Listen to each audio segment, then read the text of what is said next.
Terry Marsh's rise from humble fireman to boxing champion of the world was one of the sporting success stories of the 80s. And when he continued to fight fires, despite earning big money for boxing, he became something of a national hero. Marsh, a one-time Royal Marine, was Frank Warren's first managerial signing. He had an unusual background for an East Ender, schoolboy chess champion, as well as outstanding young boxer. He learned the art in his back garden, taught by his father. He won both junior and senior national ABA titles. While his boxing career progressed, he decided to keep quiet in 1985 about a series of blackouts he suffered. In fact, he ignored them. But he was still fit enough to pass the boxing board's stringent medical tests. Whatever health problems he was facing, his ring career blossomed.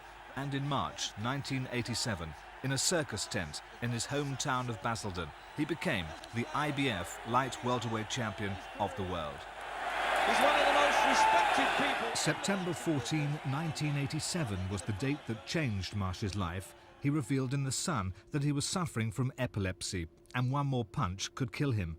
Frank Warren said he was stunned. The Old Bailey heard how he'd agreed terms for a title defence the day before the newspaper article. Marsh had signed that contract and, said Warren during the trial, never hinted at the sensational development that was to be published the following morning. The two men, whose careers had been so interconnected, would now no longer agree to be in the same room together. The dispute led to a libel case.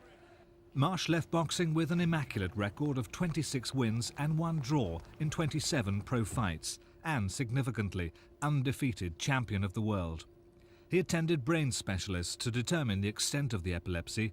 Months later, after thorough testing, Marsh insisted his blackouts were caused by overeating after fights and not epilepsy at all.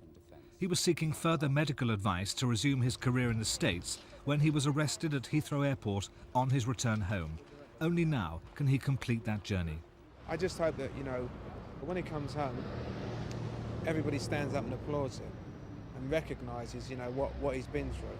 I'm sure it's like water off a duck's back to Terry in some respects, but I just hope the psychological damage of having been incarcerated unjustly for so long doesn't have a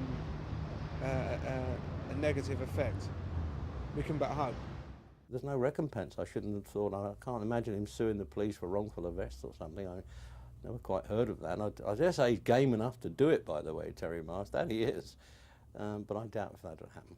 He's been clear, but do you think he'll ever get away from the slur of being associated with the crime?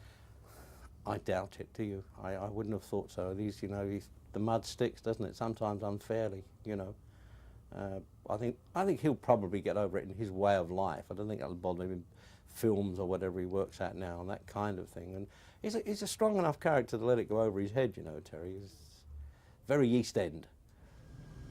Now it's all over, the police have to ask the question.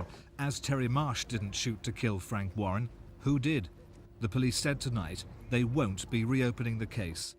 Graham Miller for Thames News.